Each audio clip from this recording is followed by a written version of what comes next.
Facebook. Ahí está. Tuto, parece que ya agarró, te aviso en un ratito, dame un minuto. Ya, ok.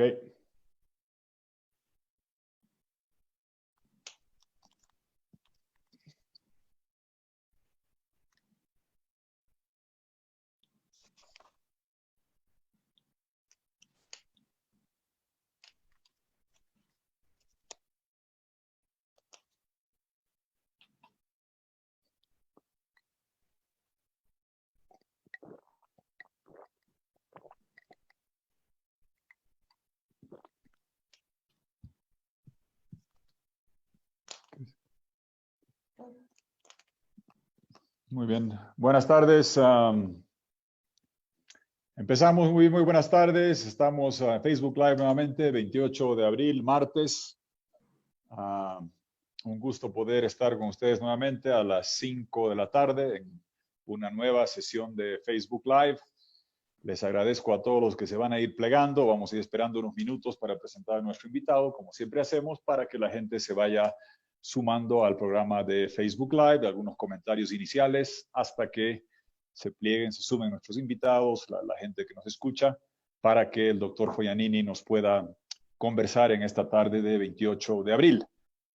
Inicialmente decirles que vamos a tener el gusto, así como venimos haciendo en estos programas en cuarentena, estamos en una cuarentena sanitaria y también política. Venimos hablando con gente que puede ayudarnos, cooperarnos a entender mejor los temas económicos, como el doctor Ricardo Hausman, como don Enrique García, el tema de pruebas sanitarias, como hicimos con el doctor Aldo Bacaflores, bioquímico, el tema médico, con una compatriota practicante de una clínica de Sao Paulo, Diego Gamarra, el tema de la digitalización de los servicios para poder responder mejor a esta coyuntura de cuarentena. Hablamos con Juan Pablo Velasco de Pedidos Ya. En fin, hemos ido diversificando los invitados. El próximo jueves, les anuncio desde ya, tendremos al doctor Francis Fukuyama, un cientista político de altísimo renombre, quizás de los más connotados del mundo. Trabajaba en el Johns Hopkins, una universidad muy prestigiosa en Washington. Ahora dirige unos centros de la Universidad de Stanford. Tiene una innumerable cantidad de libros, desde El fin de la historia del último hombre hasta los del nuevo orden, el orden político, que es un libro excepcional de 2 tomos, muy largo. Otro sobre confianza, uno de América Latina comparado con el mundo, otro del valor de identidad, los resentimientos que genera. Y con él vamos a hablar de los efectos, los cambios que va a traer el coronavirus al mundo, a la economía, a las prácticas sociales, culturales, y qué va a suceder con el planeta y con nuestra región. He conocido mucho, he conversado mucho con el doctor Fukuyama en el directorio del Inter-American Dialogue, el diálogo interamericano, buen amigo, y ha aceptado compartir con nosotros su tiempo este próximo jueves. Hoy tenemos al doctor Esteban Foianini, cirujano prestigioso, muy conocido en Santa Cruz, dirige una de las clínicas de renombre allá, la clínica Foianini. Ha estudiado en los Estados Unidos, en universidades de altísimo prestigio, Georgetown, George Washington University, después en Hawái, estuvo como internado en la parte militar, estuvo en zonas, tiene una vida muy interesante, como zonas como Macedonia, Kosovo. Nos hablará un poco de comparar cómo es lidiar con el virus y cómo es lidiar con situaciones médicas en el campo militar también. Él es de Santa Cruz. Con él queríamos hablar inicialmente. Gracias, le damos la bienvenida, ya lo tenemos ahí, al doctor Esteban Foianini. Un gusto, doctor, que puedas acompañarnos acá, y la razón por la que te invitamos es que en un momento como este, que hay que mejorar la coordinación sanitaria, tanto a nivel de sectores, de gremios, como de regiones, en un momento que se está evaluando el prolongar la cuarentena, cómo prolongarla o no, lo que queríamos es, con un par de cuadros que queremos mostrar como introducción, conversar contigo, que estás al pie del cañón practicando directamente allá.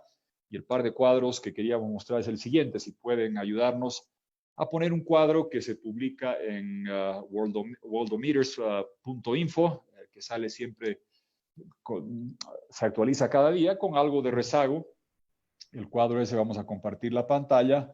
Si lo pueden ver, espero que lo puedan ver.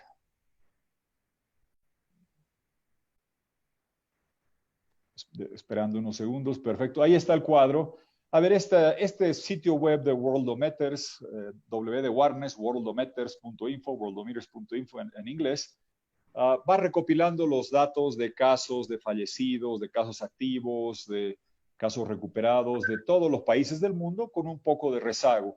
¿Cuál es la preocupación que una y otra vez hemos visto acá? Que la cuarentena no es un fin en sí mismo, es un periodo donde nos vamos a casa para detener la propagación, se hacen unos pagos de bonos, economía informal, economía formal, hemos hablado largamente de eso en varias otras sesiones, pero ¿qué se busca hacer? Incrementar el testeo y como pueden ver ustedes este cuadro, si se acercan bien, ahí están los países de Sudamérica, no quiero comparar con Islandia, ni con Corea del Sur, ni con Alemania, y si vemos en la región, ustedes pueden ver la columna de la extrema derecha, tiene el test por millón de habitantes, y vemos allí de que exceptuando los números de Venezuela, que absolutamente nadie cree por la situación tan peculiar que atraviesa ese país que está diezmado y destrozado y colapsado, verán que el país que más está testeando es Chile, que testea casi 8.700 por millón de habitantes, pueden ver en la columna a la derecha, Perú casi 7.300, Uruguay 5.000, va bajando, y llegamos al final Bolivia con los datos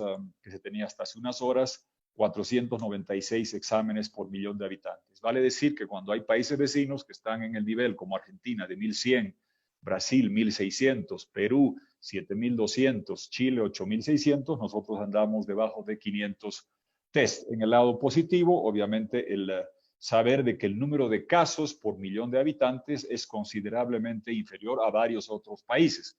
El número de casos por millón de habitantes en Chile es de 750, en Perú de 870, Ecuador son altísimas, 1.400 prácticamente, en el caso de Bolivia alrededor está en el número de 87. Entonces podemos decir, sí, tenemos menos casos por millón de habitantes, pero si comparamos el número de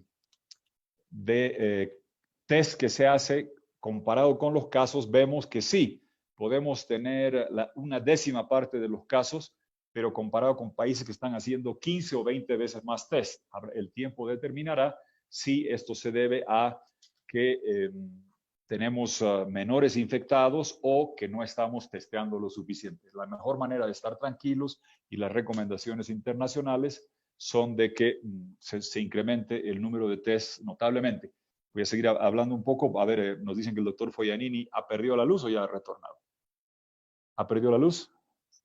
Sí, estamos esperando que se reconecte el doctor Esteban Foianini. Pero después de este cuadro, el siguiente, que es importante para mostrarles, que queríamos compartir, el de la incidencia regional. Si podemos poner el siguiente, ahí pueden ver, los números están pequeños, pero pueden ver que claramente hay esta situación particular que lleva, me voy a acercar un poco si me disculpan, a de que en Santa Cruz, con cerca del 30% de la población, tenemos el 54% de los casos.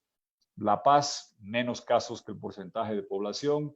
Oruro, menos de 5% de la población, más del 9% de los casos.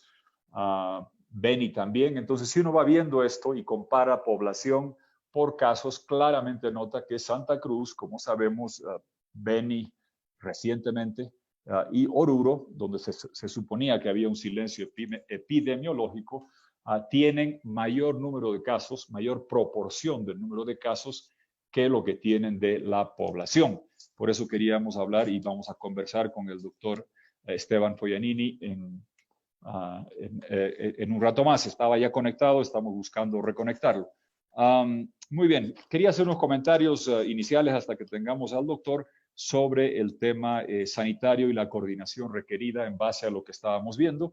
Hemos visto desavenencias entre un comité científico internacional, gremios internos, ojalá se puedan limar las asperezas y coordinar tareas, porque creo que este no es un momento ni de celos ni de desavenencias, se requiere profundizar la coordinación sectorial, así como la regional. Vemos con preocupación que han empezado a surgir asperezas entre el gobierno central y algunos sedes de gobernaciones. Creemos de que se debe dejar de lado cualquier politización de esto, se debe trabajar con cualquier gobernación, sea esta afín al gobierno o sea del movimiento al socialismo, porque se debe mantener esta coordinación sectorial y regional también, lo mismo en la parte institucional.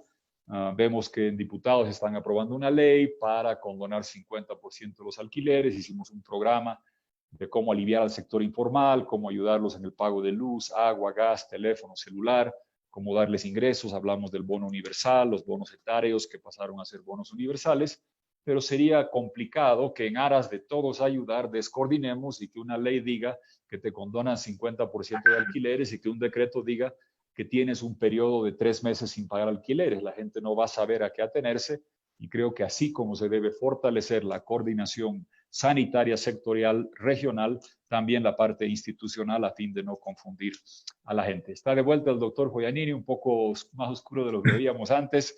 Gracias, doctor. Mostrábamos en tu desconexión el hecho de que en Santa Cruz, quisiéramos empezar por ahí, en Santa Cruz claramente hay un porcentaje de casos mucho más alto que la población. Santa Cruz tiene un poco menos de 30% de la población boliviana y más de la mitad de los casos, lo que ha sido consistente. Empecemos quizás por ahí, doctor. Gracias por compartir con nosotros esto. ¿Por qué es que se ve este fenómeno de mayor incidencia de casos? Ahí tienes el cuadro donde están las cifras, el porcentaje de casos por departamento y porcentaje de población, que muestran que Santa Cruz y en menor medida Oruro y ahora el Beni tienen mayor porcentaje de casos que porcentaje de la población. Si podemos empezar de cómo explicas lo que está pasando en Santa Cruz. Claro, llama la atención el fenómeno que está pasando en Santa Cruz. Sabemos que los primeros casos originaron en Santa Cruz y hubo otro en Oruro, pero de las cosas que podemos entender de esto puede ser por dos fenómenos como yo lo veo.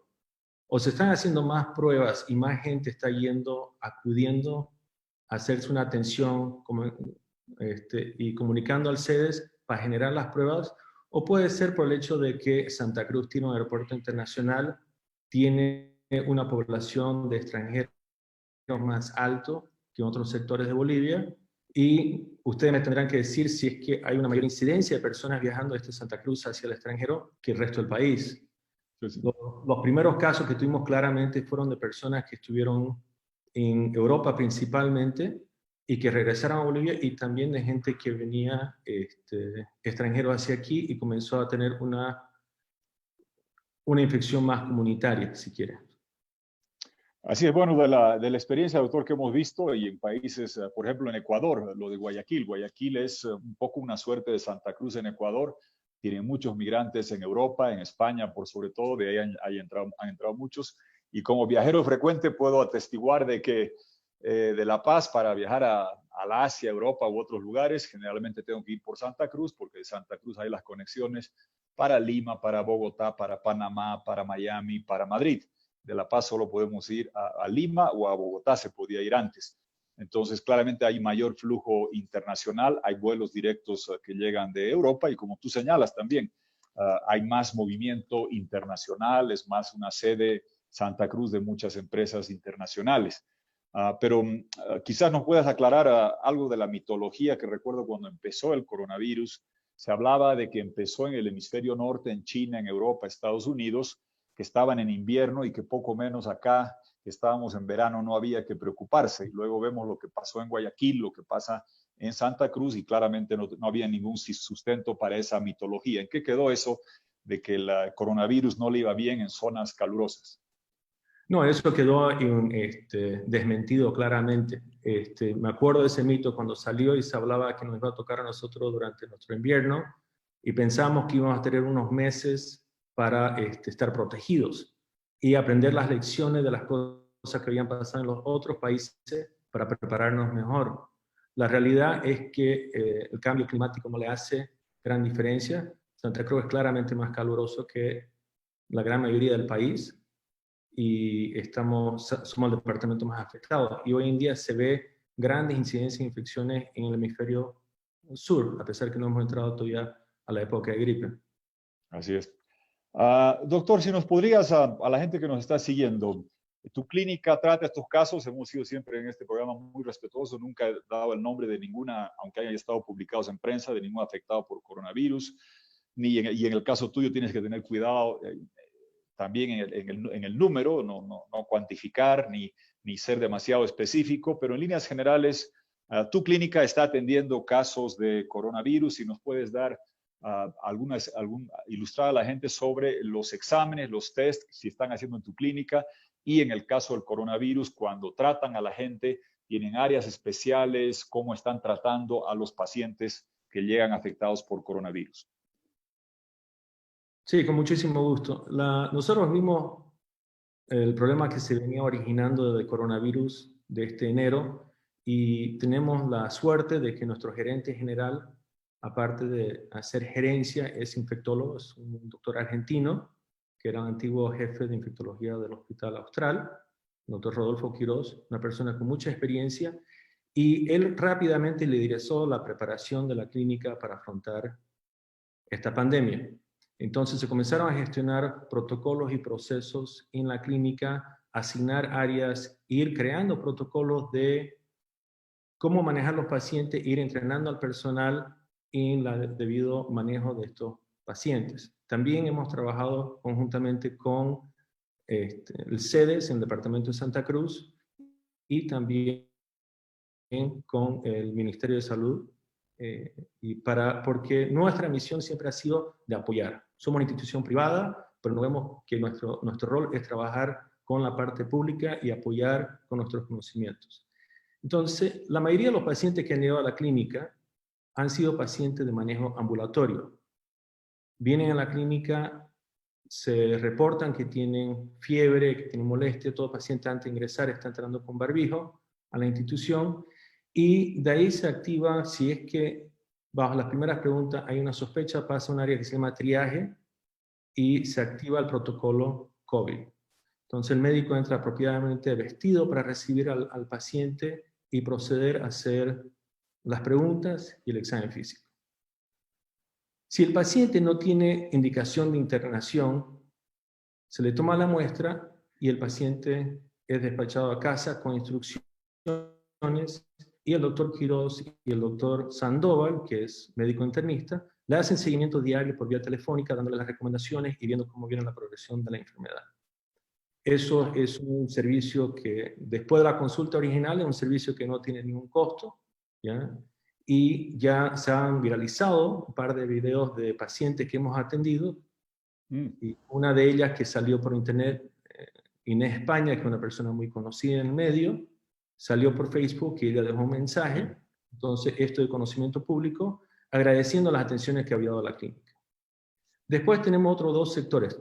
Tenemos un sector no crítico para pacientes COVID en la clínica que está separado del resto de la población de pacientes. Físicamente es separado de la zona regular del hospital. Correcto. ¿O está en el mismo edificio? En el mismo edificio, pero una zona apartada y contenida. Bien.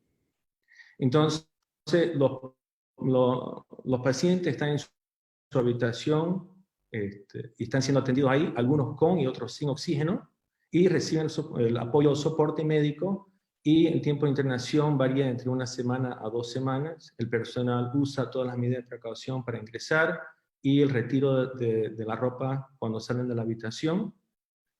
Y los pacientes, hemos tenido varios que han ingresado y de ahí han podido irse a su casa con las restricciones de aislamiento y después el seguimiento de parte del doctor Quiroz y el doctor Sandoval.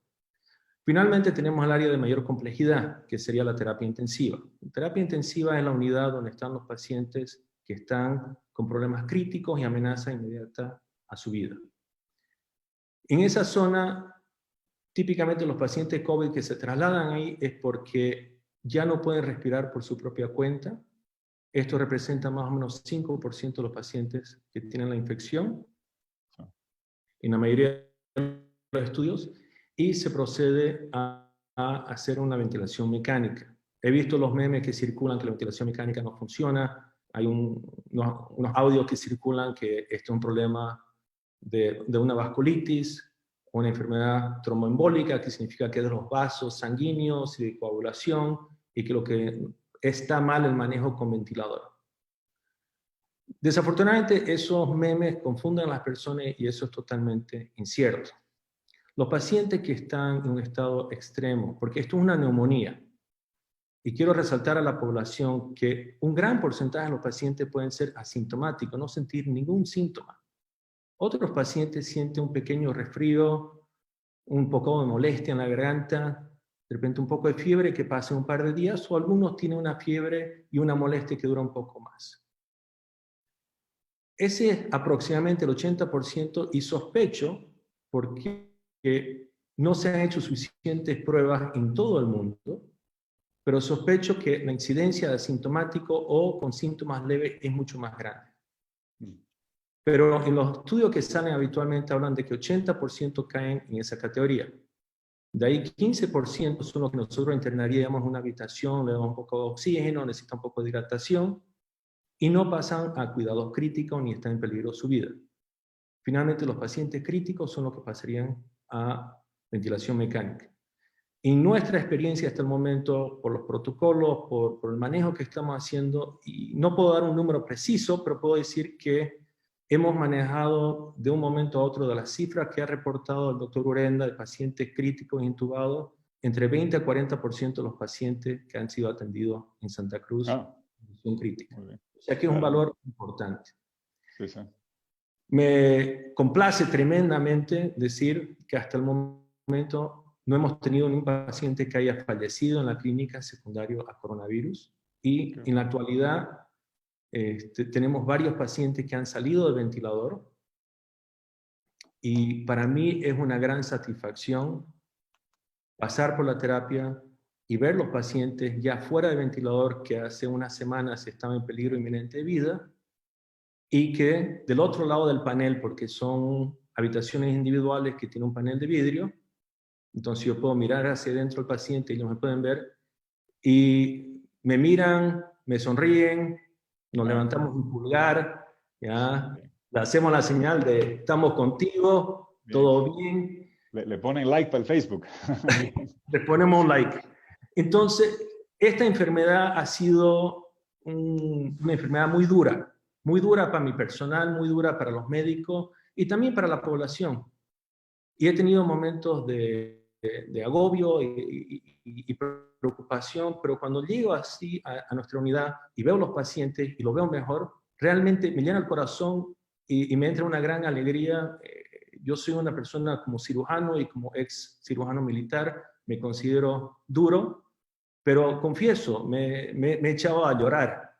Qué emocionante. De ver los pacientes y la alegría de verlos saliendo adelante. Entonces, quiero transmitir eso a la población. Esto no es una enfermedad que va a matar a la mayoría, va a matar a un grupo pequeño. Y si nosotros no somos responsables y no hacemos las medidas de aislamiento social, disminuir lo que se llama la curva. ¿Y qué significa eso? Casi todos nos vamos a infectar, pero si nosotros no mantenemos aislamiento social, nos vamos a infectar casi todos al mismo tiempo y el sistema colapsa. Y siendo cirujano de trauma, creo que la mejor explicación que puedo dar es si un paciente recibe un impacto de bala, su posibilidad de sobrevivir en un hospital es alto. Pero si a ese mismo hospital le llegan 50 pacientes con impacto de bala, colapsa el sistema y ese paciente puede ser que se muera. Entonces eso es lo que está viendo España y lo que está viendo Italia. El sistema colapsó. El sistema no puede responder por el gran número de pacientes. Entonces, al tomar estas medidas que estamos haciendo, estamos aplanando la curva, que significa que se va a infectar casi la misma cantidad de gente, pero el periodo es mucho más largo. Y eso permite a la parte de salud responder y atender apropiadamente a los pacientes. Bien, doctor, no, muy emocionante lo que cuentas y sobre todo la satisfacción que es, me imagino, mezcla de competencia, de capacidad, de probidad de la gente que trabaja contigo y también un poco de buena fortuna de que todos los pacientes que han llegado a la clínica Foglianini hubieran hasta ahora todos se hubieran recuperado. Cuéntanos, sin dar nombres, cómo es la escena cuando la persona que ha estado con ventilador se recupera y la familia viene a recogerlo sin dar el nombre, o si puedes dar el nombre. Esa escena me imagino que es como resucitar a alguien, cómo se siente. Compártenos un poco esa experiencia que debe ser extremadamente gratificante. Bueno, no hemos llegado a esa fase todavía. Hasta el momento los pacientes que se han estudiado siguen todavía en la terapia intensiva. Estas son enfermedades que conllevan mucho tiempo y es variable. El primer paciente que llegó a la clínica estuvo en ventilador 3 semanas. Tenemos un paciente más joven, cercana a mi edad, 50 y poco, que a los 5 días salió de máquina. pero ahora pasé y estaba sentado comiendo gelatina. O sea, entonces, y puedo compartir un momento cuando el primer paciente sacamos de máquina, su hijo me mandó un mensaje de texto. Y realmente me conmocionó lo que dijo. Y decidí compartirlo con el personal de terapia porque quiero que entiendan esto es un trabajo de equipo y todos estamos asustados. No puedo mentir. Nosotros como personal médico estamos asustados cuando vamos a atender a un paciente, pero entendemos que es nuestra obligación. Yo he atendido pacientes COVID, he entrado a hacer procedimientos con esos pacientes, entendiendo que conlleva un riesgo. Y el personal también me ha dicho en su momento de su susto y su miedo de trabajar y de llevar la infección a su casa. Pero por suerte, el personal, las enfermeras, los médicos, los camilleros, inclusive la gente de limpieza entiende de que están trabajando en una clínica y están ahí para salvar vidas. Entonces, leí el mensaje del hijo de este señor y estaban las enfermeras, varios médicos, la psicóloga, entre otras personas, y la reacción de ella fue comenzar a aplaudir, porque les tocó. Sino el aprecio de la familia, la felicidad de ver que el Señor, que nosotros pensamos que se iba a morir, que venía recuperando, y anticipamos que va a tener una recuperación plena. Muy bien, muy lindo. Qué linda escena. Entonces, doctor Esteban, si nos puedes ampliar a ver un poco, la explicación está clara. La clínica funciona con, digamos, el área regular, tienes el área de cuidados para gente que está en peligro y la área, digamos, del 5% de los cuidados intensivos. Dinos se escucha noticias y se lee, obviamente con tristeza, de gente que está en la línea de ayuda, como policías que han sido contagiados, enfermeras, médicos en otros lugares. En tu clínica, si nos puedes compartir, todo el personal administrativo, de limpieza, enfermeras, camilleros, ¿todos bien? Sí, nadie del personal de la clínica ha sido infectado, ni uno de los médicos, ni una de las enfermeras. Y es curioso, hace unos días atrás participo en muchos webinars, conferencias como esta con médicos de distintos países, y había uno manejado por la Universidad de Miami y estaba un médico de Milán. Y él comentó que en su hospital los cirujanos, como yo, tenían un 30% de incidencia de contagiarse de COVID. Y era porque sus oficinas estaban todas muy cerca una al otro y no respetaron ese distanciamiento social. Mientras que entre las enfermeras de terapia y los médicos de terapia no había ningún infectado. Entonces, cuando uno usa la ropa adecuada, y la ropa adecuada no implica ponerse un traje de astronauta, hay mucha equivocación por los medios, porque desgraciadamente las imágenes pegan. Uno ve a la persona vestida con su traje de conejito blanco, con la máscara facial, con 4 guantes encima, con 2 gorros, y realmente no es necesario.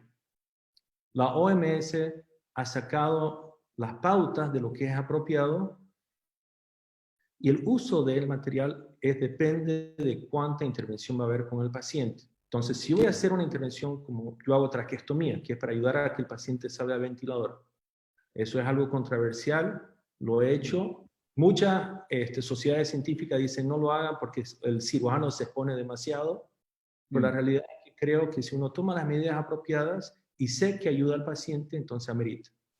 Entonces ahí sí usamos la máscara N95, uso una máscara facial y se toman unos resguardos un poco distintos. Pero no se requiere todo lo que uno está viendo en las imágenes y casi como un comparativo, a veces la gente cuando tiene un herido de bala me dice, doctor, le sacó la bala. Y le digo, no había para qué sacarle la bala, estaba muy profundo, no importa, ya hizo su daño. ¿Y por qué hago esa analogía? Porque en las películas el hombre o la persona siempre se salva cuando le sacan la bala. Y la gente ha hecho esa imagen, que es totalmente errónea. Y lo mismo, lo que uno se pone aquí, como dicen infectólogos, esto no es ébola. Ébola se contagia por secreciones y si hubieran heridas abiertas. Esta se contagia por aerosoles. Y el problema es que la gente toca esos aerosoles que caen y después se toca la cara y se contagia. Entonces las medidas son un poco distintas. Un par de preguntas más, Esteban, sobre, temas que se repiten bastante de, digamos, la distribución etaria de la incidencia del coronavirus, que cuanto mayor es uno, más fácil que caiga bajo el coronavirus. El doctor Diego Gamarra de Sao Paulo nos decía, si una persona de 40 años tiene una infección respiratoria y tiene diabetes, tiene tanta posibilidad como una persona mayor que está más sana. Háblanos un poco sobre quiénes son los grupos más vulnerables, tanto desde el punto de vista etario como de las condiciones preexistentes o de otra clase de afecciones. Sí, está absolutamente cierto. Es muy importante resaltar este punto. Como yo le digo a mis hijos, que están 18, 21, 27, que ellos no son personas a riesgo su vida. Mis sobrinos, que algunos son muy pequeños, de 3, 5 años, esta enfermedad no lo debería matar. ¿Hay historia de gente, pacientes pediátricos muriendo? Absolutamente, pero es una gran excepción. Es muy, muy, muy por abajo del 1%. Entonces, la incidencia comienza a aumentar a partir de los 40 años. De 40 a 50 se habla más o menos un 0,2%. Cuando uno pasa de 50 a 60, más o menos 0,5%. Y después ya comienza a aumentar arriba de los 60 años. De todas maneras, en la edad que más se ha medido, que arriba de los 80 años, la incidencia de mortalidad está entre 8 a 10%. Entonces, y después cuando se habla de enfermedades, son básicamente la hipertensión, la diabetes, enfermedades coronarias del corazón o enfermedades pulmonares. La gente habla de enfermedades renales, ¿ya? Pero no, esas son baja incidencia. Entonces, esos 4 que le digo, la quinta que habría que aumentar, que no lo reconocieron los chinos, pero sí lo reconocieron los americanos, es obesidad. El paciente obeso es un paciente de alto riesgo en esta enfermedad, ¿ya? Entonces, yo diría, a partir de los 60 o 63 años, que es más o menos el corte en un estudio, hipertensión, diabetes, problemas coronarios, problemas pulmonares o obesidad. Obesidad. Bueno, entonces los que estamos todos en cuarentena, a no entusiasmarse en el comedor. Hacer un poco de dieta también. Saliendo ya de la parte de la clínica, de los pacientes, de las 3 zonas, de cómo se trata a los pacientes, un poco ilústranos cómo funciona el engranaje, los engranajes, el armado regional de esto. Cómo combinan el sistema de seguridad social público. Sé que tú no eres autoridad, respeto mucho al trabajo que está haciendo el doctor Oscar Urenda, lo conozco muy bien, un doctor que ha hecho servicio público como diputado, lo conocí muy bien, lo vemos frecuentemente dando toda la información con mucho realismo, mucha profesionalidad, pero explícanos un poco cómo está integrado en Santa Cruz el funcionamiento del sistema privado, del sistema de cajas, del sistema público con el CEDES, en cuanto a protocolos de atención de pacientes, recepción, traslado, cómo está funcionando ese andamiaje regional. Sí, hemos tenido, yo hablo muy seguido con el doctor Urenda, tenemos una gran relación y realmente quiero aprovechar el momento para felicitarlo. Es un trabajo muy duro el que él tiene, trabaja arduamente, ¿ya? Y están proyectando para enfrentar a esta pandemia. Hemos hablado de hacer protocolo de la parte de la Sociedad de Medicina Interna. Trabajaron conjuntamente con SEI y sacaron el protocolo de Santa Cruz. Nosotros después hablamos con el doctor Urenda para apoyar en alguna de esas medidas y también hemos tenido conversaciones con el gobierno nacional. Entonces, hay más que nada un acercamiento, un deseo de colaboración mutua, que es lo que quiero compartir. No se han establecido todavía protocolos, algunas veces tenemos problemas con transferencia de pacientes, porque hay algunos hospitales públicos que están designados para atender a estos pacientes, y queda claro que si un paciente llega a un estado crítico a la puerta de la clínica, nosotros lo tenemos que atender. Entonces lo atendemos y sacamos de ese problema de vida del paciente para posteriormente trasladarlo a la parte pública, porque si no son pacientes que tienen un seguro o pacientes particulares que tienen las condiciones económicas, no pueden quedarse en la clínica porque no le alcanza el dinero, ¿ya? Y desafortunadamente en nuestro país no hay un convenio donde el Estado nos ayuda a cubrir nuestros gastos. Sí. Entonces son gastos directos que nosotros tenemos que aportar. Y las cantidad de unidades de terapia intensiva, ¿cuántas tienes tú en el hospital y están todas destinadas al coronavirus por ahora o tienes otras, algunas de ellas, dedicadas para dolencias no relacionadas al coronavirus, cardíacas o cualquier otra clase. Claro, tenemos, en este momento, en nuestra unidad, tenemos la posibilidad de atender más pacientes y hemos tenido, como son boxes individuales y se siguen protocolos de ingreso y salida de cada habitación de paciente, entonces no hace una diferencia al tenerlos separados en el propósito. Pero tenemos y hemos previsto la posibilidad de expandir nuestra unidad de terapia intensiva y posiblemente dejar una terapia únicamente COVID. Hemos visto la provisión apropiada de ventiladores y aprovecho para decir, se ha hablado mucho de los ventiladores en el medio. Sí, en la clínica hay muchas las provisiones para tener la cantidad de ventiladores que nosotros pensamos que van a ser necesarios de nuestro lado para afrontar esto. Pero la preocupación siempre es la cantidad de médicos e enfermeras capacitados también para trabajar. Porque la máquina puede trabajar 24 horas. El médico terapista o la enfermera terapista no puede trabajar 24 horas. Hay un momento que la gente termina muy cansado. Y es un ambiente extremadamente estresante. Vestirse con toda la ropa de protección es caliente, es incómodo, rápidamente se nubla la vista porque se empañan los lentes y es muy, muy claustrofóbico. Entonces, es muy agotador. Yo llego a casa a veces totalmente exhausto y yo no estoy las horas que están ni los terapistas ni las enfermeras trabajando en ese ambiente. Esteban, se habla mucho de expertos médicos y demás de fortalecer la capacidad sanitaria durante la cuarentena. Hemos escuchado bastante eso acá. Y que Bolivia está por debajo de los cánones o parámetros de cuántas unidades de terapia intensiva a nivel del país se debería tener. Se habla de que la OMS recomienda por la población que tenemos cerca de 1.200 y que estamos en bastante menos de la mitad de eso.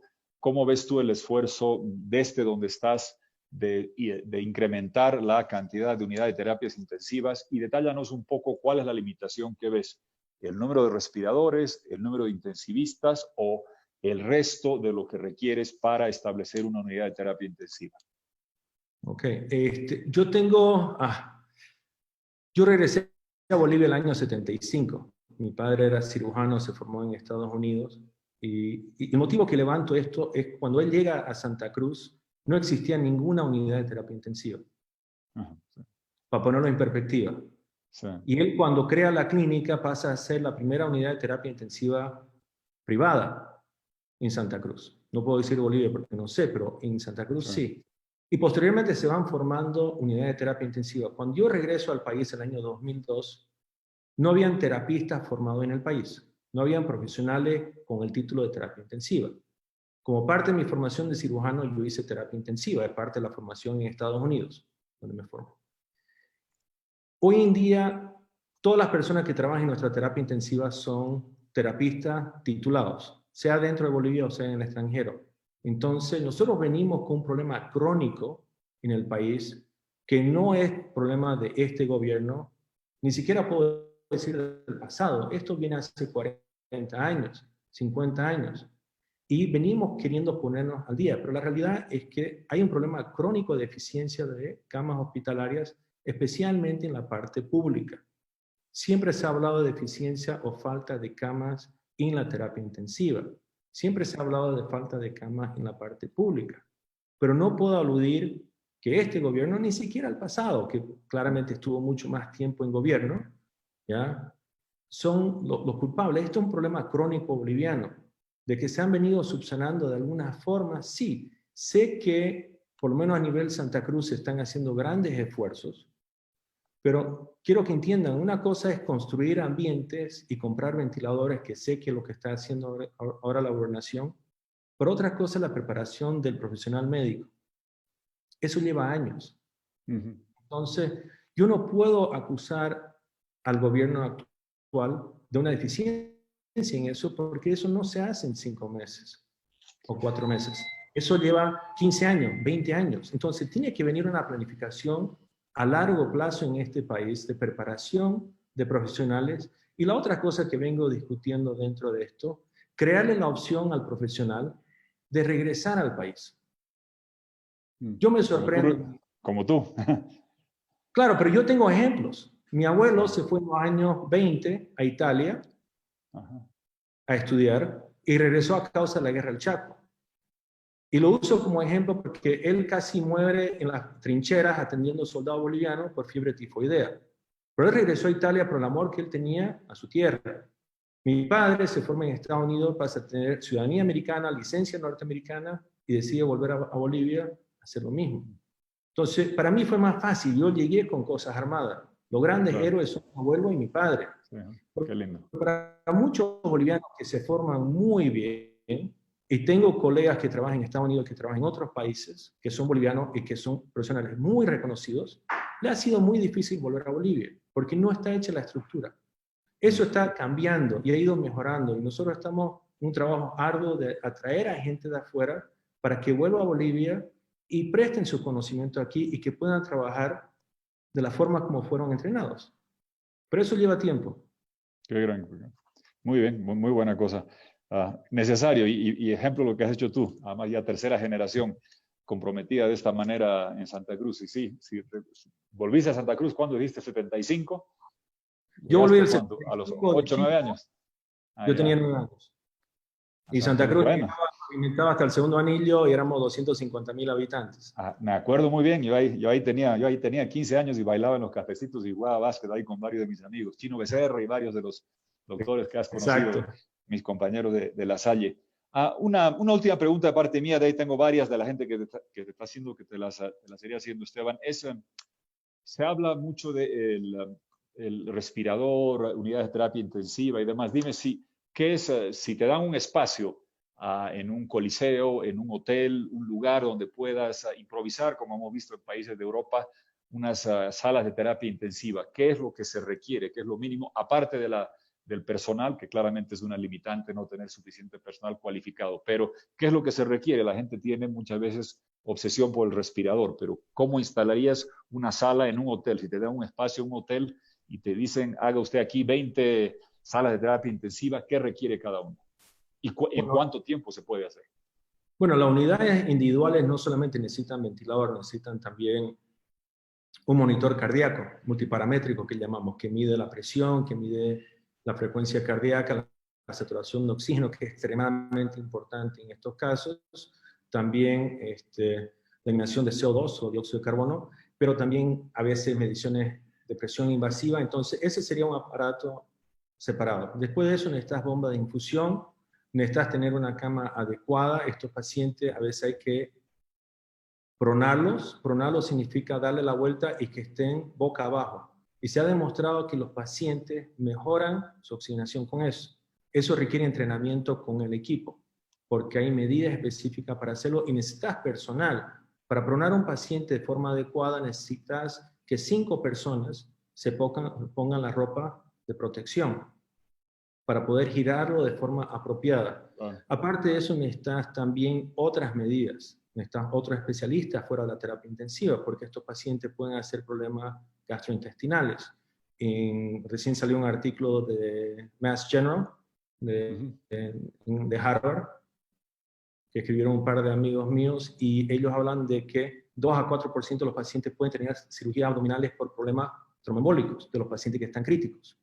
También pueden hacer fallos renales, entonces tenés que tener unidades de diálisis. Entonces es muy difícil armarlo en un galpón. Se puede, he visto que en Inglaterra han hecho eso, pero hay personas que han pensado que por simplemente comprarse un ventilador están protegidos y pretenden ser atendidos en su casa.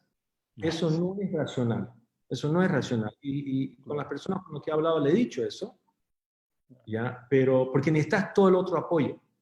Y necesitas médicos que sepan manejar esto. Y lo que ha pasado en Italia y en España, que esos médicos o se han enfermado o no han alcanzado.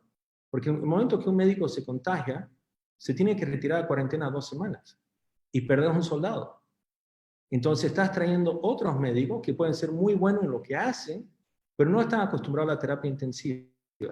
En ende comienzan a haber errores y aumentan la mortalidad de los pacientes. Por eso vuelvo a insistir en la necesidad de aplanar la curva. Y la curva de Bolivia viene bien, basada en los números que he visto. Venimos muy parecidos a Argentina, mejor que otros países en la región, definitivamente mejor que Italia y España. Entonces, mi esperanza es que se tomaran las decisiones apropiadas y se cerraron las fronteras, si se hizo un aislamiento, social en el momento indicado. Bien. Te paso ahora entramos a la fase, Esteban, rápido de, como podríamos denominarle, consultas gratuitas. Aquí vas a recibir preguntas de la gente Hago todos los días. que quiere así, así, me imagino que sí. Tengo un cuñado, Humberto Villavicencio, doctor también, y sé que Sí, claro.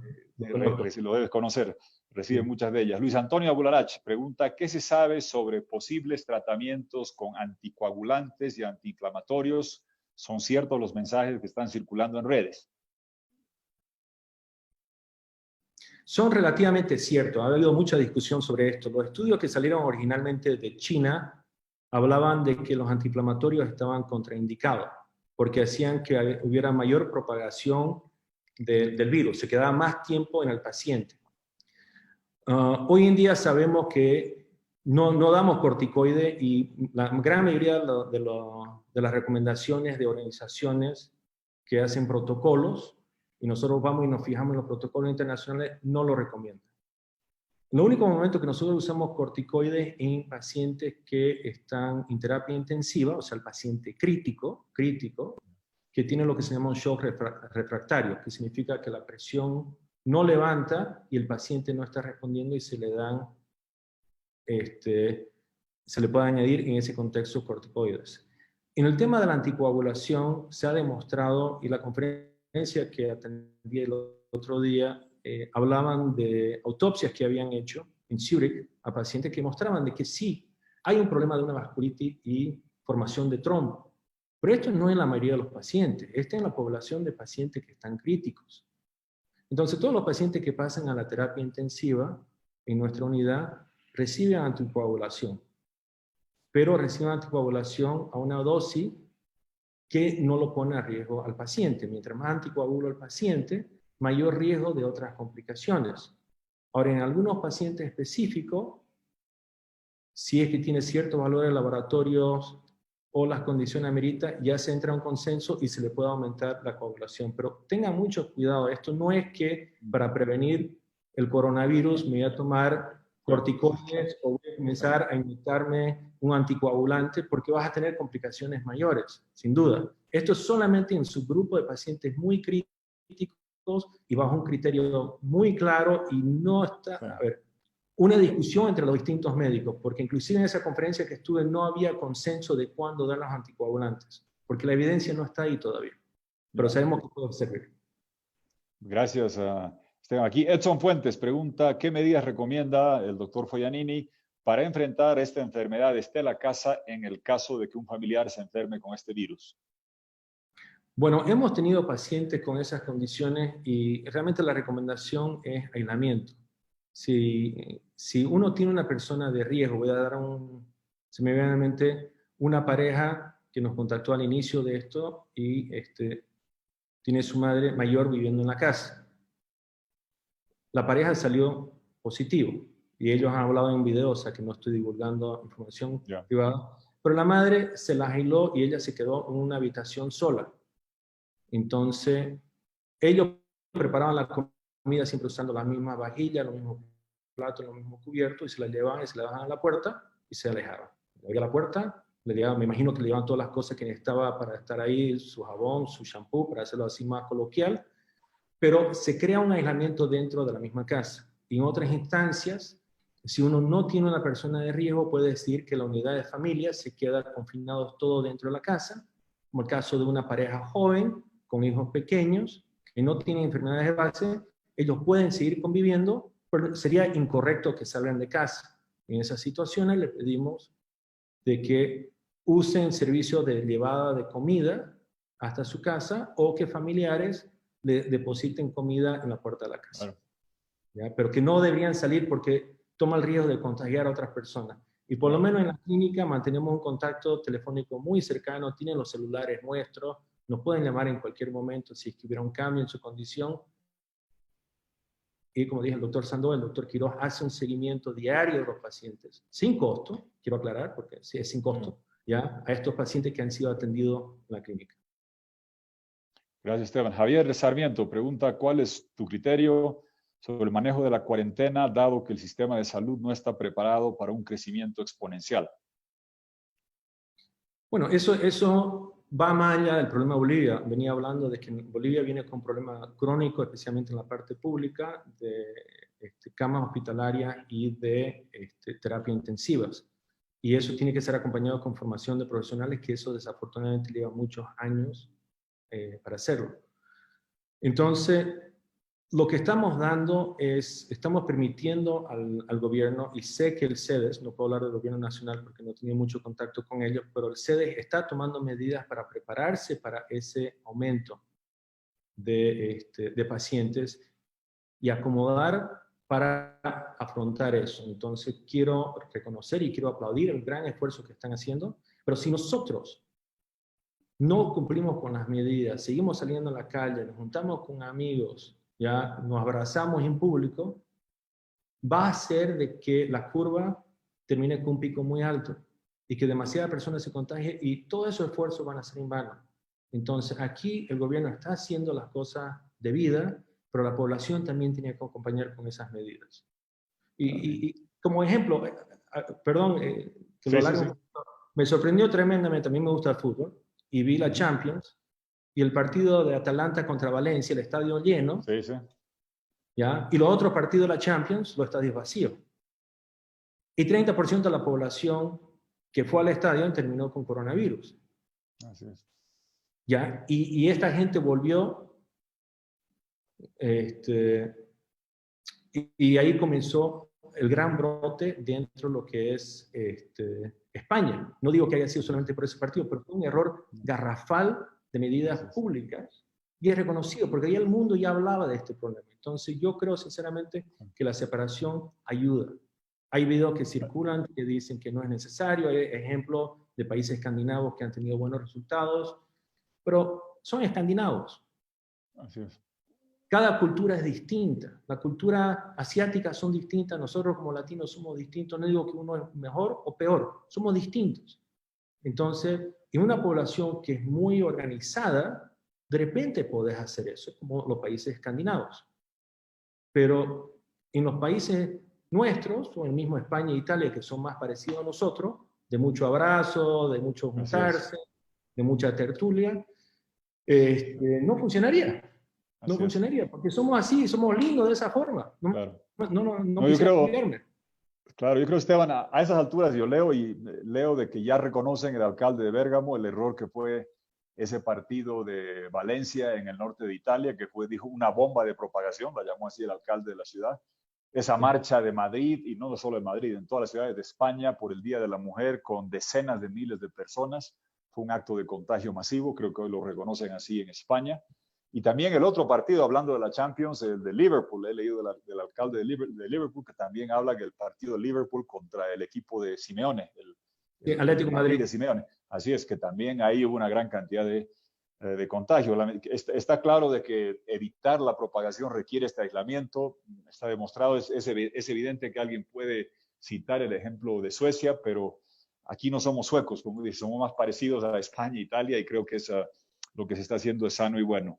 Aquí Joaquín pregunta, ¿qué opinas sobre los rumores de que el dióxido de cloro es la cura del coronavirus? Hay un video que se está volviendo viral, ojalá que no sea el de Trump, que parece que quería tomar Clorox. Es muy parecido al Trump. A ver, yo entré a una discusión en la Sociedad Boliviana de Cirugía porque se levantó este tema y lo investigué un poco, no perdí mucho tiempo, pero la persona que emite ese video es un alemán que lo viene proponiendo eso hace años para todo tipo de enfermedad y parece que ni siquiera tiene un título profesional. Creo que cualquier persona puede entrar por internet, poner Jorge Quiroga y sabe todo el historial de Tuto Quiroga. Cualquier persona puede poner Bienini y va a saber mi historial. Esta persona no hay ninguna evidencia que sea científico, a mi conocer, y no hay ningún trabajo científico que yo haya visto en ninguna de las revistas médicas que le da ninguna validez a esto. Y voy a aprovechar aquí y de repente un poquito siguiendo la controversia. Entonces, hay que tener mucho cuidado con los videos y las cosas que se ven. Sí. Hay que mirar la evidencia científica. Hay personas que son mucho más inteligentes que yo, mucho más capacitados que yo, que están trabajando arduamente en esto, en grandes instituciones del mundo, y esto no le están dando ninguna base. Sí. Y es casi como lo que decía Trump, que de una vez nos metemos un detergente a la avena ¿ya? O Sí. encontramos alguna forma de meter una luz ultravioleta al cuerpo y ustedes ya pueden elegir Sí. por dónde, ¿ya? Sí. Eso es absurdo. Eso es absurdo. Claro, sí. No, es evidente y segundo lo que dices de que, a ver, las redes sociales nos permiten hacer esto, nos permiten compartir mucha información, pero hay que saber discernir, porque muchas veces pensamos que información falsa es lo que hablan otros. No, nosotros también muchas veces circulamos sin querer información que es estrambótica, que entra en un preconcepto, un prejuicio y que la circulamos rápidamente. Yo te digo, en el campo político yo leo un montón de información en contra del MAS, de corte político, que me consta que es falsa, pero que veo que hay gente que la reparte alegremente. Lo mismo, pero mucho más peligroso, sucede en el campo médico. Aquí Oliver Melgar pregunta, ¿las cámaras de desinfección que se están utilizando son positivas, sirven o son humos distractivos? Son humos distractivos. Si algo, son extremadamente dañinos. Yo me veo Así es. obligado cuando voy a lugares a pasar por ahí, porque si no, no puedo obtener la comida, porque contrario a lo que la gente pueda pensar, yo también voy a comprar la comida para la casa el día que me toca. Y hago labores de casa también, porque nos toca a todos. Pero se ha publicado, no hay ninguna evidencia que estos túneles ni las desinfecciones de las calles funcionan. Pero ayuda a las personas a tener un sentido de seguridad que es falso. Se ha demostrado, y le puedo pasar después artículos si desean, sobre las organizaciones científicas que dicen que esto no funciona y si algo aumenta el peligro a las personas. Entonces, uno es que no funciona. Otro es que los químicos pueden ser irritantes, tocan la mucosa. A mí los túneles que más me aterran no son los que están abiertos, sino los que tienen el plástico que Claro, trae sí, el fluido. sí. Entonces, estamos diciendo que no debemos tocarnos entre nosotros, pero pasa una persona adelante mío y toda su cara se estruje contra eso, y posteriormente yo estrujo toda mi cara contra eso, y vamos, o sea, y eso no está limpio. Ah, caramba. Entonces, es casi como pegarse con un billete. Sí, sí. No está bien. Bien Pero a la interesante. población le da una sensación de tranquilidad porque se piensa que están haciendo algo. No hay ninguna evidencia, de nuevo, que eso funcione.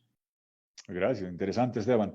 Jorge Céspedes dice, en caso de que se flexibilice la cuarentena, ¿qué medidas mínimas deberíamos considerar para nuestro diario vivir y qué debemos hacer al llegar a casa? Entonces, un ciudadano común, ponte que se flexibiliza, algún día se va a ir flexibilizando, si no es hoy, si no es mañana, algún rato se va a flexibilizar. ¿Cómo cambia nuestra vida? Porque el coronavirus no se fue. ¿Qué haces diferente de lo que Eso es una hacías muy buena antes pregunta. al llegar, salir de la casa? Sí, a ver, nosotros tenemos que estar mucho más conscientes de la necesidad de higiene de mano. Lavarnos las manos de forma casi continua. Quitar la costumbre de llevar la mano a la cara. Quitar la costumbre de apoyarnos sobre muebles en lugares públicos o poner las manos ahí. Las manos se quedan con uno. Yo ando todo el día con las manos en el aire. No toco nada. Y tras que toco algo, cargo alcohol en gel y me lavo las manos, o si puedo lavarme con jabón, que sería más eficiente. El jabón es mejor que el alcohol en gel. ¿Ya? Lavarme con agua y jabón. ¿Qué va a cambiar? La verdad es que los expertos no saben. Las discusiones que se vienen entendiendo es que lo más probable es que se vayan liberando por grupos etarios, tratando de sacar los grupos que son de menor riesgo para conseguir lo que se llama inmunización de rebaño. ¿Qué significa eso? Si 60 o 70% de la población se contagió y mantiene inmunidad ante esta enfermedad, la enfermedad se corta, porque ya rebota. Yo puedo hacer un contacto nuevo, Claro. lo conozco en persona a Jorge Quiroga, ¿ya? Él ya está con anticuerpos, yo no lo puedo transmitir y ahí muere la infección. Entonces la idea es que eventualmente llegaríamos a eso, se conoce en inglés como herd immunity o inmunidad de rebaño, y la otra es eventualmente la creación de una vacuna, que podemos expandir un poco más adelante. La realidad es que los grupos de riesgo, pacientes arriba de 60 años, especialmente si tienen comorbilidades, o el caso, digamos, mi madre o mi suegro que está en sus 70, casi 80 años, son personas que yo estimo que van a estar encerrados y confinados mucho más largo. Y eso es una realidad. La gente más joven debe salir para volver a hacer que el país sea productivo y a mover la economía. Pero nosotros vamos a tener que mantener a las personas que ya están arriba, y pueden ser gente que trabaja mucho y van a tener que aprender a trabajar de casa, o algunos pueden ser retirados, ¿ya? Pero esa población se va a tener que quedar en casa por los próximos meses y puede ser mucho más largo que eso. No se sabe ahorita. Leo dos más de la gente en aras del tiempo. Clotilde pregunta, doctor, usted con la experiencia en unidades de terapia intensiva, ¿está familiarizado con la organización del Hospital Pampa de la Isla, que está destinado para pacientes de COVID-19 para la mayor parte de la población? Creo que pide Clotilde qué esperas del funcionamiento del Hotel Pampa de la Isla y si sabes algo de ese hospital, perdón. No, del Hospital Pampa de la Isla. Nunca he visitado el hospital en Pampa de la Isla. He hablado con su director médico en una ocasión, he hablado con Oscar Urenda. Sé que es uno de los puntos de recepción de pacientes públicos en Santa Cruz. Sé que lo tienen equipado y lo siguen equipando, siguen aumentando la capacidad del hospital, ya anticipando el incremento de necesidades en esa institución. Pero nadie estaba preparado para esta pandemia, seamos ciertos. O sea, se hablaba todavía en enero de que esto iba a ser algo leve. Tenemos experiencia con otras pandemias de otros coronavirus. Ahora estuve leyendo, hay 7 coronavirus que flotan en el mundo. Hubieron 2 pandemias asociadas, el SARS y el MERS, 2003 y 2008. Y el SARS en particular es muy parecido a esta enfermedad y se contuvo rápidamente. Entonces creo que el mundo dijo, esto es un problema chino, origen en China. Asiático. Ahí, y no nos va a llegar, y si nos llega, nos va a llegar aquí a mucho tiempo. Y tenemos tiempo, y la verdad es que nos agarró desprevenido a todos, ¿ya? Pero tengo entendido que el Hospital Pampa de la Isla está preparado y están adecuando y aumentando su capacidad en este momento. Gracias. A ver, hago dos que son las últimas que vamos a leer y después vamos a cerrar el programa. Pregunta, ¿cuán prudente es habilitar colegios? Una preocupación de un padre de familia, que es un punto de aglomeración de hijos menores. Como doctor, ¿cómo ve usted la posibilidad de reabrir colegios? Y la otra, un poco más casera y cotidiana, es algún cuidado especial con los billetes que circulan de mano en mano. Ok. Entonces, lo primero, de los colegios. Ha habido algunos países, si no me equivoco, Dinamarca ha abierto las puertas a estudiantes hasta los 11 años. Como mencioné previamente, los niños no están a riesgo de morir de esta enfermedad, pero evidentemente están a riesgo de contagiarse de la enfermedad y servir de vectores o contaminar a otras personas. Entonces, lo que ha hecho Dinamarca es solamente un grupo pequeño y manteniendo separación. Los niños pueden jugar en el colegio, pero manteniendo separación entre ellos, con mucha higiene de manos, y en aula también están separados. Entiendo la preocupación de padres, mis hijos ya son un poco mayores, ¿ya? Pero podrían regresar al colegio, pero el cuidado es cuando vuelven a la casa y con quién están en contacto, y manteniendo esas poblaciones a riesgo, que son las personas mayores, totalmente aisladas. Entonces, el caso es que los niños viven con una persona de riesgo, esa persona de riesgo debería seguirse manteniendo aislada, inclusive dentro de su casa. La otra pregunta era sobre... Perdón. Los billetes, ¿algún cuidado con los billetes que circulan mano a mano? Sí, la recomendación actual es no usar billetes. Eso no es factible en nuestro país, donde las tarjetas de crédito y los otros métodos... No tenemos, la banca digital no está tan profundizada. Sí. Entonces, podés agarrar yo en mi casa tengo un spray desinfectante, ya, que mata el 99.9%, y quiero aclarar, no soy trampa, así que no voy a recomendar ni que lo tomes, ni que te lo inyectes, porque puedes echar al billete. Poder rociar el billete si te preocupa. También otra medida es sacar algunos billetes y dejarlo 48 o 72 horas. Sabemos que el virus se desactiva después de un tiempo. Entonces, si podés rotar los billetes, otro método más sencillo, pero si no, rociarlo. Y dentro de lo posible, evitar usar billetes o papel. Bien. Gracias, Esteban. Esas son las preguntas que queríamos de la gente. Yo quisiera concluir con un par que me dejan a mí particularmente interesado e impresionado. Tú has tenido, no sé cuánta gente como tú habrá en Bolivia que ha tenido experiencia médica militar y en lugares como Macedonia, Grecia, en la zona de los Balcanes, con fuertes militares, y ahora enfrentas el coronavirus. A ver, en Estados Unidos, en Europa debe haber gente que ha tenido esa experiencia en los dos campos, pero en Bolivia me imagino que muy pocos. A ver, danos un contraste, ¿cómo es la diferencia entre estar en una zona como en Macedonia, en Kosovo, donde llega gente herida de bala, que es una clase de tensión, y esto otro, el coronavirus, donde tienes que estar atento al contagio. Danos un poco un contraste de esa interesante faceta profesional personal tuya. Tiene similitudes. Yo pensaba el otro día, el primer día que entré a hacer una traqueostomía, que es un procedimiento de alto riesgo, poner un tubo en el cuello de un paciente para aliviarlo y sacarlo del ventilador. Y obviamente hay un gran riesgo de aerolizar, que salga mucho virus y la incidencia de contagio podría ser muy alto. Y la otra preocupación, y no hay clara evidencia, es que se habla de la carga viral. Una cosa es que te infectes de poco virus y tu cuerpo comienza a adaptarse, y otra cosa es que te tira una bomba. Y esto sería una bomba. Esto es una carga grande de virus.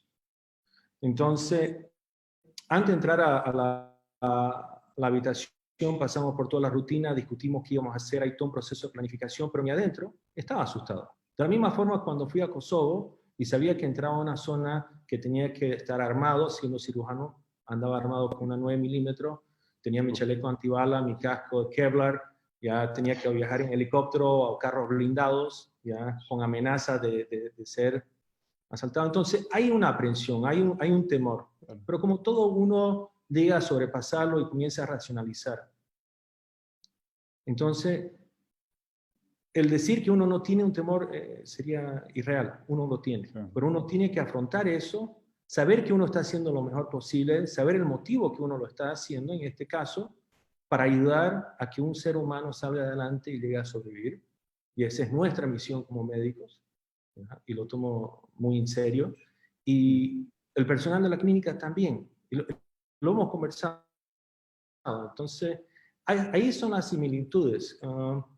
También en Kosovo aprendí a trabajar en ambientes austeros, con pocos recursos. Éramos 2 cirujanos, teníamos que hacer toda la parte de cirugía, problemas vasculares, urológicos, de tórax, áreas que no manejamos con frecuencia. Aprendí a manejar minas por minas antipersonales, que posteriormente me ayudó aquí en Bolivia también, porque cuando llegué, para mi gran sorpresa, habían minas antipersonal en Chapare, y durante un año más o menos recibimos 50 o 60 policías y soldados lesionados de esa forma. Yo ya tenía la experiencia, e inclusive tengo una charla que he dado internacionalmente, se llama De Kosovo a Bolivia, y es mi experiencia antipersonal y cómo se maneja.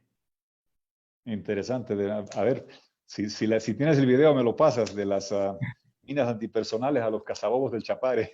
Interesante la experiencia. A la última pregunta, en lo personal. Uno ve a veces videos de gente de tu profesión en otros lugares, o que viven en un bloque de departamentos, de un edificio, y ven a la enfermera y la gente se empieza a asustar. En lo personal, ¿a ti cómo te ha cambiado el coronavirus? ¿Relación con tu familia? ¿Abrazas menos? ¿Besas menos? ¿Cómo te cuidas? ¿Qué ha significado para ti el coronavirus desde el cambio personal? Porque eres un doctor conocido, saben que tienes una clínica grande, que estás atendiendo a pacientes, y a veces la gente empieza a ver a los propios profesionales más valiosos, que son los del sector médico, como si fueran unos talibanes con una granada a punto de detonarla, y aléjense, aléjense. ¿Cómo te ha afectado en lo personal? ¿Cómo te ha cambiado la vida en lo personal? Sí, eso es una muy buena pregunta. La verdad que eso es un fenómeno que ocurre a nivel mundial. Ha habido incidentes en Estados Unidos, en misma Europa, pero se me viene a la mente Estados Unidos, de enfermeros o médicos que han sido atacados, porque en Estados Unidos se acostumbra que la gente sale del hospital con la ropa de trabajo. Entonces lo identifican y han sido asaltados y han sido insultados, inclusive han venido y han echado desinfectante en spray. Ha habido personal de la clínica que también ha sido hostigado por sus vecinos, y eso habla de la ignorancia, no la ignorancia nuestra, una ignorancia universal. Nosotros estamos ahí para ayudar. Queda claro de que yo tomo todas las medidas antes de salir de la clínica, ¿ya? Y mi rutina es, yo si voy a parar a comprar comida, por decir, voy y compro comida primero, y de ahí voy a la clínica, y de la clínica regreso a mi casa. Antes de saludar a mi familia, voy a entrar a una cosa personal, pero en el garaje de mi casa me saco mi ropa, me quedo en calzoncillo, para ser honesto. Dejo los zapatos afuera, no hay evidencia que eso sea importante, pero lo he hecho una rutina y no me hace daño. Ingreso a la casa, inmediatamente me lavo las manos, llevo la ropa a lavar, de ahí vuelvo, me lavo las manos y me subo y me ducho.